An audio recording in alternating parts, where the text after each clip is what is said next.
Así que el padre piadoso toma la iniciativa, también se involucra personalmente en la vida espiritual de sus hijos, pero también practica la autodisciplina. Nos dice la Escritura aquí en el versículo 5, se levantaba de mañana.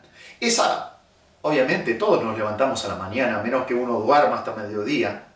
Lo que está implicando es que se levantaba muy de mañana. Cuando las Escrituras dicen que se levantaba de mañana, está implicando que se levantaba temprano en la mañana. Levantarse de mañana para adorar a Dios demanda disciplina personal. Pero un patrón que se ve en las Escrituras es que las disciplinas espirituales son acentuadas temprano en la mañana. Y lo vemos en la vida de varios personajes bíblicos. Lo vemos en la vida de Abraham. Nos dice en Génesis 22:3, Abraham se levantó muy de mañana y enalbardó su asno y tomó consigo 2 siervos suyos y a Isaac su hijo, y cortó la leña para el holocausto y se levantó y fue al lugar que Dios le dijo. ¿Se acuerdan? El sacrificio de su hijo Isaac, ahí en el monte Moriah. También lo vemos en la vida de Jesús mismo, donde en Marcos 1:35 nos dice, levantándose muy de mañana, siendo aún muy oscuro, salió y se fue a un lugar desierto y allí oraba. Tenemos también el ejemplo de David, que en el Salmo 5, versículo 3 dice, oh Jehová, de mañana oirás mi voz, de mañana me presentaré delante de ti y esperaré. Hermanos, necesitamos practicar la autodisciplina. Antes de disciplinar a tus hijos, tienes que disciplinarte a ti mismo. Y Job cumplía con estas disciplinas personalmente, siendo de ejemplo a sus hijos y haciendo sacrificios para el bienestar de sus hijos. ¿Qué sacrificios estás dispuesto a hacer para el bienestar espiritual de tus hijos? O para el bienestar físico, o para el bienestar emocional de tus hijos. ¿Estás dispuesto a hacer esta clase de sacrificios? Él estaba dispuesto a levantarse temprano en la mañana para el bienestar y el beneficio espiritual de su familia. Pero también el padre piadoso hace sacrificios necesarios. No solamente se levantaba de mañana, sino también dice, y ofrecía holocaustos conforme al número de todos ellos. Él ofrecía estas ofrendas o sacrificios. Eran ofrendas quemadas que se sacrificaban a Dios. Se tomaba un animal, eran animales que eran completamente quemados en las ofrendas, eran animales buenos, perfectos, sin mancha ni enfermedades. Así que eran animales que tenían un beneficio monetario para Job. Pero él tomó esos animales sanos, perfectos, buenos, limpios, y los sacrificó. Significa que los degolló, los cortó en trozos, los colocó sobre la leña y colocó fuego y los ofreció completamente quemados en holocausto a Dios. Los sacrificó igual. ¿Por qué? Esto tenía un alto costo, y adorar a Dios, acercarnos a Dios, toma sacrificio de nuestra parte. No podemos tener una adoración fácil. Obviamente Job no tenía problemas con dinero, era un hombre rico, pero notemos que tampoco amaba su dinero. Si Job hubiera sido un ricachón que amaba su dinero, él no hubiera hecho estos sacrificios, a pesar de que el dinero le abundaba. Estos animales tenían muchísimos de ellos. Estaba dispuesto a sacrificar sus bienes por el bienestar espiritual de su familia. ¿Cuántos bienes estás preparado para sacrificar por el bienestar espiritual de tu familia? ¿Estás preparado para invertir económicamente para el bienestar espiritual?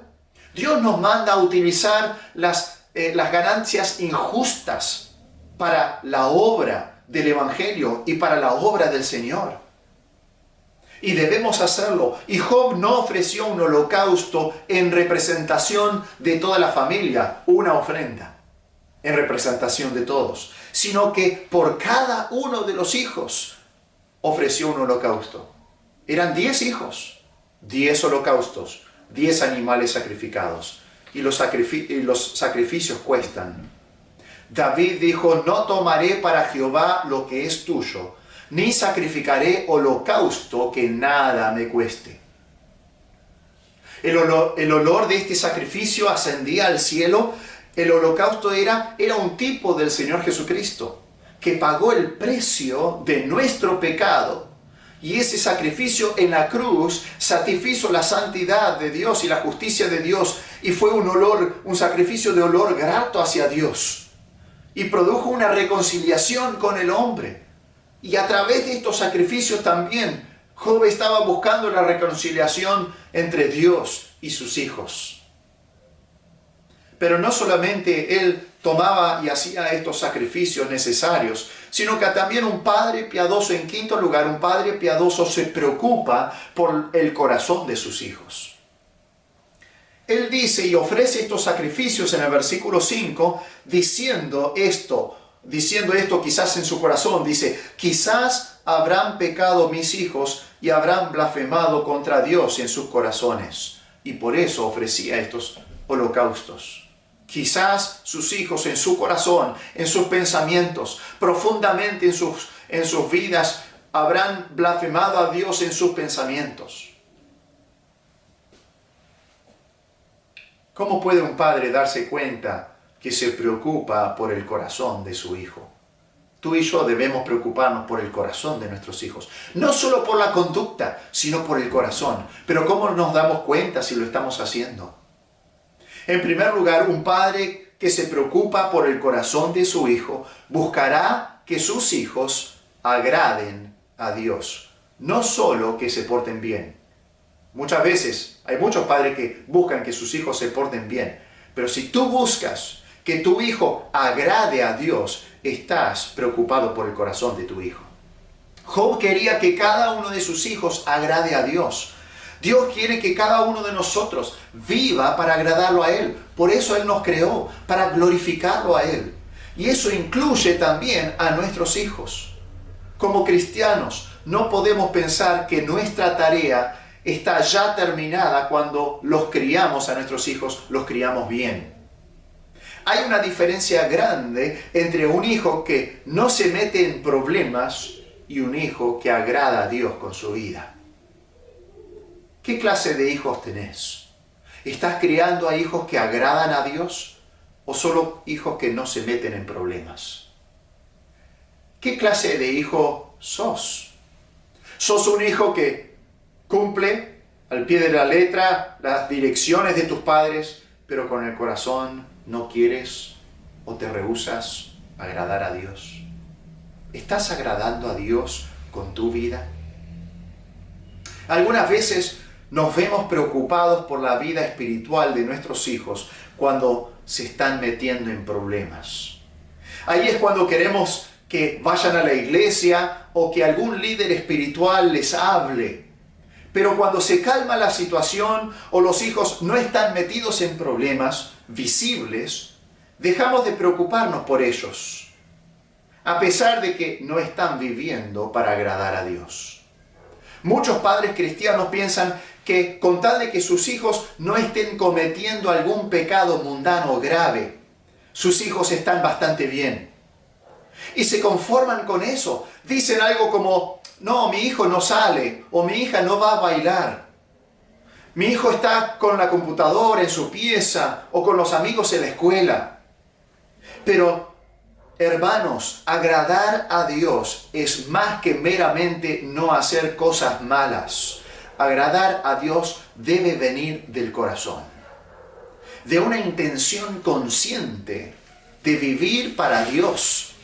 Y como resultado también producirá acciones buenas que glorifican a Dios. Debemos recordar que nosotros somos hechura suya, creados en Cristo Jesús para buenas obras, las cuales Dios preparó de antemano para que anduviésemos en ellas. ¿Cuántas de esas buenas obras que Dios preparó de antemano está haciendo tu hijo o tu hija? ¿Cuántas de estas buenas obras estás haciendo vos? Job era celoso por Dios y deseaba que cada uno de sus hijos lo honrara con su vida. Job no estaba preocupado solamente por sus hijos. Dios estaba preocupado por la gloria de Dios. Él no solamente quería que sus hijos sean buenos ciudadanos. Él quería que sus hijos agradaran a Dios y Dios sea glorificado a través de las vidas de sus hijos. Eso es lo que Pablo sentía por parte de los corintios. Él le dice, porque os celo con celo de Dios, pues os he desposado con un solo esposo para presentaros como una virgen pura a Cristo. ¿Cómo anda, hermano y hermana? ¿Cómo anda tu celo por Dios? ¿Eres celoso de Dios por tus hijos? ¿Deseas tanto la gloria de Dios que no quieres que tus hijos malgasten sus vidas sin glorificar a Dios? Así que un padre se preocupa por el corazón de su hijo. No solo buscará que sus hijos agraden a Dios, sino también se preocupará por los pecados del pensamiento. Job estaba preocupado por los pecados del pensamiento de sus hijos. Decía Job, quizás habrán pecado mis hijos y habrán blasfemado contra Dios en sus corazones. Las actitudes eran importantes para Job. La vida que honra a Dios no solo tiene que ver con las palabras y con las acciones, sino también con los pensamientos, las motivaciones y las actitudes. Job era sensible al pecado, conocía a sus hijos y la tendencia que tenían para pecar o blasfemar a Dios en su corazón. ¿Saben que Job aquí no defendía a sus hijos a toda costa? Él reconocía que ellos eran pecadores y que su corazón era engañoso y que podían blasfemar contra Dios.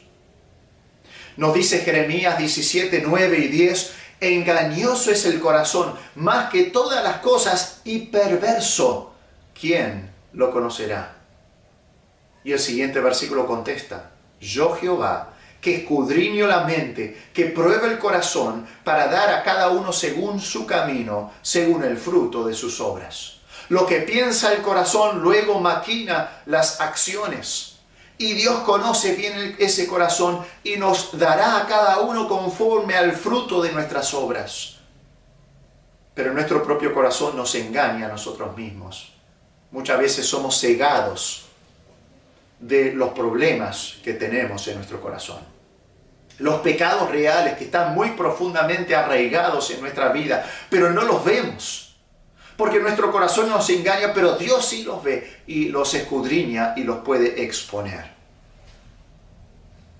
Debemos como padres reconocer que nuestros hijos son capaces de cometer pecados graves o del que desconocemos. Pero un padre que se preocupa por el corazón de su hijo también asumirá que sus hijos podrían tener pecados ocultos. Job asumía que sus hijos podrían tener pecados ocultos.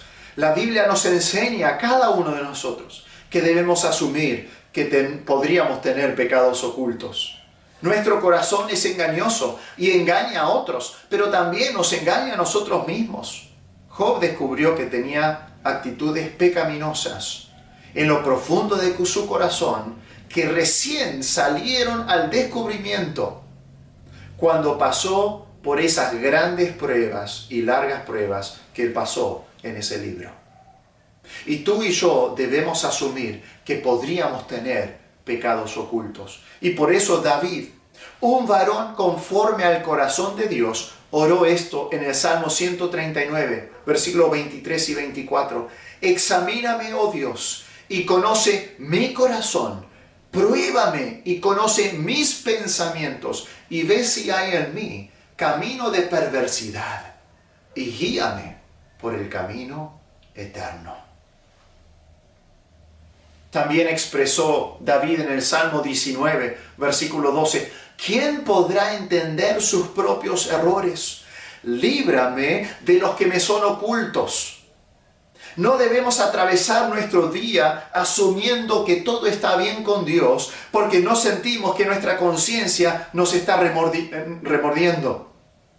Debemos detenernos y hacer un examen de conducta y de corazón, pidiendo que el Espíritu de Dios examine nuestra vida y nuestro corazón y exponga cualquier pecado que se encuentra albergado allí. La Biblia nos manda meditar bien sobre vuestros caminos y debemos meditar en nuestro corazón y pensar si es que hay algo allí y pedir que Dios exponga si hay algo allí, algún pecado albergado que no conocemos, que debemos confesar.